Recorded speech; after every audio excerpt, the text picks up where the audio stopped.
Definitely regarding the preparation, जब भी हम किसी चीज़ की प्रिपरेशन करते हैं उसके पीछे आपके लिए एक ड्राइविंग फोर्स होना चाहिए। तो ड्राइविंग फोर्स आप कह लीजिए या काम करने की सहजता कह लीजिए, ठीक है। मैं जब इस शहर में आया था तो मैंने इस हॉस्पिटल को ज्वाइन किया था, तो ये जगह मेरे लिए नई नहीं थी।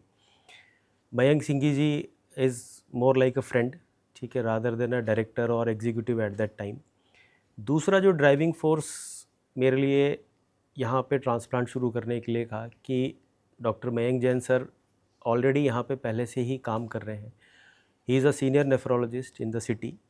तो सर का जो सपोर्ट मिला और मेरे को पता था कि हम एज ए टीम काम करेंगे। डॉक्टर महेंद्र जांगिड़ जो हमारे तीसरे नेफ्रोलॉजिस्ट हैं, वो मेरे ही स्टूडेंट थे एम्स में। जब उन्होंने वहाँ से अपना डीएम कोर्स कंप्लीट किया तो यहाँ ज्वाइन किया। तो मेरे को पता था कि हम तीनों लोग एज अ टीम बहुत अच्छा इसको कर सकते हैं, तो वहाँ से ड्राइविंग फोर्स पहला मिला। दूसरा यूरोलॉजिस्ट में देखा जाए तो डॉक्टर अमित सिंह भी हैं, जिनको मैं पिछले 10 साल से जानता हूँ।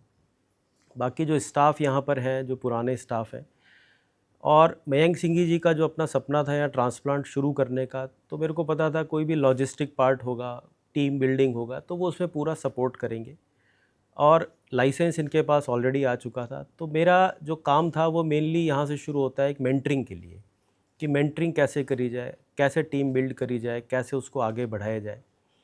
और उसमें मैं सभी के लिए कहता हूँ कि सभी ने एज अ टीम बहुत अच्छा काम किया। सबको ये पता था कि हमें क्या करना है और क्या नहीं करना है। उसके लिए हमने काफ़ी सारी मीटिंग्स करी, बहुत सारे हमने पेपर्स पे हर चीज़ जॉट डाउन करते थे कि किसको क्या करना है, क्योंकि ट्रांसप्लांट में आप किसी को एक को ये नहीं समझा सकते कि ये करना है, ये नहीं करना है।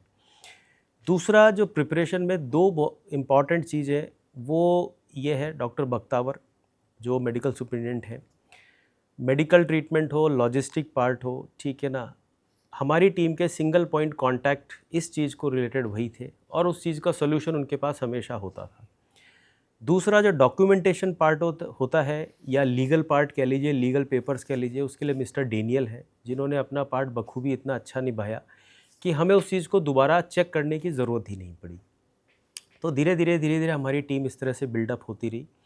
ऐसे ही मिस्टर मोहित हैं जो कि ऑपरेशनल पार्ट देखते हैं, तो उन्होंने हमें, या जो फार्मेसी देखते हैं प्रदीप जी, उन्होंने हमें एक एक चीज़ बताया कि सर जैसा जैसा हमने उनको इनपुट दिया, उन्होंने हमें उसका आउटपुट निकाल के दिया। तो इस तरह से हमारी प्रिपरेशन धीरे धीरे सितंबर से शुरू हुई और उसमें मेरा मेंटरिंग वाला जो पार्ट था वो धीरे धीरे चलता रहा। ये देखिए सबके मन में ये होता है जब भी हॉस्पिटल में कोई नया इंटरवेंशन होता है, और ट्रांसप्लांट तो अपने आप में इतनी बड़ी चीज़ है कि पेशेंट को लगता है कि मैं ही इस हॉस्पिटल में पहला ट्रांसप्लांट क्यों कराऊँ, क्योंकि इतनी बड़ी सर्जरी के लिए कोई भी बड़े हॉस्पिटल जाना चाहेगा या ऐसे सेंटर जाना चाहेगा जहाँ पे पहले से ट्रांसप्लांट हो रहे हो। जैसे मेडिपल्स के सामने एम्स है, वहाँ ऑलरेडी 50-60 ट्रांसप्लांट पिछले 2-3 साल में हो चुके थे। तो पेशेंट के मन में क्वेश्चन आता है तो कि सर मैं अगर पहला कराऊंगा तो उसका पहले मन में आता है कि मेरा खर्चा कितना होगा, मेरे पेशेंट की केयर कैसे होगी, मेरे डोनर की केयर कैसे होगी, मेरे को फॉलोअप के लिए कैसे आना पड़ेगा, कौन डॉक्टर्स मेरे को देखेंगे, डॉक्टर्स की एक्सपर्टाइज़ कितनी है ट्रांसप्लांट पेशेंट देखने के लिए। तो इन सारे सवालों का हमारी पूरी टीम उनके सारे सवालों का जवाब देती थी, ताकि पेशेंट में कॉन्फिडेंस बिल्डअप रहे। और हमने कभी भी उनको फॉल्स क्लेम किसी चीज़ के लिए नहीं किया। जितनी एक्सपर्टाइज़ है हमने बताया, हमारी इतनी एक्सपर्टाइज़ है, ये हमारे पास हॉस्पिटल में इंफ्रास्ट्रक्चर है, या आपको हॉस्पिटल सपोर्ट मिलेगा, ये इतना खर्चा है, ये ऐसे। पेशेंट का कॉन्फिडेंस धीरे धीरे टीम के ऊपर बिल्डअप होता रहा।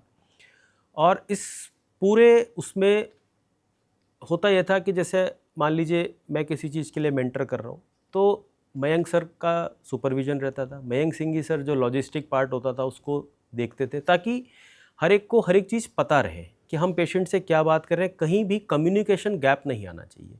आज मैंने कुछ कह दिया, किसी ने कुछ कह दिया, ऐसे नहीं। तो हम टीम के साथ बैठ के पेशेंट से बात करते थे, ताकि उसमें भी ये कॉन्फिडेंस रहे कि सारे डॉक्टर्स एक साथ बैठे हैं या सारे एडमिनिस्ट्रेटिव लोग एक साथ बैठे हैं और मेरे को एक साथ समझा रहे हैं। तो पेशेंट का कॉन्फिडेंस बिल्डअप हुआ और उस ट्रांसप्लांट के लिए वो राजी हुए इस हॉस्पिटल में। Yes, it is a very good question कि नर्वसनेस दोनों तरफ थी, हमारी तरफ भी थी और पेशेंट की तरफ भी थी। जो हमारी तरफ की नर्वसनेस है, देखिए वो हमेशा आउटकम पे रहती है और पेशेंट की भी उसी पे रहती है, ठीक है ना। तो नर्वसनेस को हमने कम कैसे किया, कम करने का मैं हर एक को यही कहता हूँ कि एक तो ट्रांसप्लांट में आप बहुत जल्दी मत कीजिए। आप ये मत सोचिए कि बस मेरे को अगले महीने ट्रांसप्लांट करना है या अगले हफ्ते ट्रांसप्लांट करना है। अगर आप पहला ट्रांसप्लांट हॉस्पिटल में करने जा रहे हैं, आप हर चीज़ को डबल क्रॉस चेक कराइए। आज मैंने कोई चीज़ देखी, वो मयंक सर क्रॉस चेक ज़रूर करते थे। मयंक सर ने कोई चीज़ देखी है तो हमारे यहाँ डॉक्टर महेंद्र हैं, उनको हम एक बार ज़रूर दिखाते थे। पेशेंट को भी हम ऐसे ही दिखाते थे, ताकि सब ह्यूमन बीइंग है, किसी से कहीं भी गलती हो सकती है। बट अगर आप उसको डबल क्रॉस चेक करते चलेंगे तो नर्वसनेस कम होती चली जाएगी। कोई भी चीज़ हमने वर्बल बेस पे नहीं रखी। ऐसा नहीं कि पेशेंट का इन्वेस्टिगेशन भेजना है तो मैंने किसी को बोल दिया, किसी ने मेरे को, नहीं। हमने उसको पेपर में लिखा और राइट फ्रॉम फर्स्ट डे हर चीज़ हमारी एकदम पेपर पे थी कि आज ये होना है, कल ये होना है, परसों होना है। इनफैक्ट अगर पेशेंट एडमिट भी हमारे पास 8-10 दिन या 14 दिन रहा तो हमें ये पेपर पे लिखा हुआ था कि पहले दिन ये इन्वेस्टिगेशन जाएगा। Depending on the medical condition उसमें थोड़ा बहुत चेंज हो सकता है, बट मोटा मोटा वही रहता था। हर एक का जॉब डिफाइंड था, रोल्स एंड रिस्पॉन्सिबिलिटी डिफाइंड थी। हाउसकीपिंग स्टाफ से लेके consultant and the hospital owner, हम ये नहीं कह सकते कि किसी का कंट्रीब्यूशन कम है, किसी का ज़्यादा है। ठीक है, टीम में ये कोई नहीं कह सकता कि ये मेरी वजह से हुआ या इसलिए मैं भी कभी ये किसी को नहीं बोलता कि आप मेंटर को ये बोलें या कंसल्टेंट्स को बोलें कि ये इनकी वजह से होगा। नहीं, पूरी टीम की वजह से हुआ। उसमें देखिए कुछ फेस होते हैं जो सामने आते हैं, कुछ फेस पीछे रह जाते हैं। तो जो फेस पीछे रह जाते हैं, ऐसा नहीं उनका कंट्रीब्यूशन कम है। फिल्म में होता है ना, हीरो सामने दिखता है, बैकग्राउंड सिंगर पीछे होते हैं, वो सेम लाइक फिल्म ही है ये। तो पेशेंट में भी नर्वसनेस कम हुई कि उसको हमने हर मीटिंग में पेशेंट और उसके रिलेटिव्स को बुलाया, उनको बताया हमने आपका प्रोसेस यहाँ तक पूरा कर लिया है, अब आगे का प्रोसेस चलेगा। आगे के प्रोसेस में आज आपका एडमिशन होगा, इस दिन ट्रांसप्लांट होगा, ट्रांसप्लांट में लगभग इतना समय लगता है, इसके बाद ये दवाइयाँ चलेंगी, ये साइड इफ़ेक्ट होते हैं, ये डॉक्यूमेंटेशन पार्ट है। तो पेशेंट की नर्वसनेस भी काफ़ी कम हुई। फिर जो जो हमने बोला था पेशेंट ने एग्जैक्टली वही पाया, वो हमें बाद में फीडबैक भी उन्होंने दिया। तो डेफिनेटली नर्वसनेस थी, बट कम करने के तरीके ये हैं। यहाँ पे मैं एक चीज़ और बोलना चाहूँगा। अब हम मेडिपल्स हॉस्पिटल को मैं रिक्वेस्ट करूँगा कि वो कैडेवरिक ट्रांसप्लांट, जिसको हम disease organ donation and transplant कहते हैं, उसकी तरफ अपना एक और कदम बढ़ाएं। जिससे क्या होता है, कई बार एक्सीडेंटल में ऐसे पेशेंट्स आते हैं जिनके ऑर्गन जिनको ज़रूरत है उनको नहीं मिल पाते। टीम अवेलेबल है, मेडिपल्स के पास इंफ्रास्ट्रक्चर अवेलेबल है, तो अगर उस तरफ हम जाएंगे। दूसरा, मैं नॉर्मल पब्लिक से भी ये रिक्वेस्ट करना चाहता हूँ कि इस मामले में वो एक दूसरे से अवेयर ज़रूर करें। ऐसा नहीं है कि आप अगर ऑर्गन डोनेट करेंगे तो उसमें बॉडी का कोई नुकसान होगा। बॉडी को उतनी ही इज्जत से दिया जाता है। आप चाहें तो एम्स में भी कैडेवरिक ट्रांसप्लांट होता है, काफ़ी जगह होता है। आप यूट्यूब में देखेंगे कि बॉडी का किस तरह सम्मान किया जाता है। दूसरा, एक लोगों में ये भय रहता है, इसको आप चाहे अंधविश्वास कह लीजिए चाहे, कि अगर हम इस जन्म में अपना कोई ऑर्गन डोनेट कर देंगे तो अगली लाइफ में हमें वो ऑर्गन बॉडी में नहीं मिलेगा। ऐसा नहीं है, ये हमारे हाथ में नहीं है।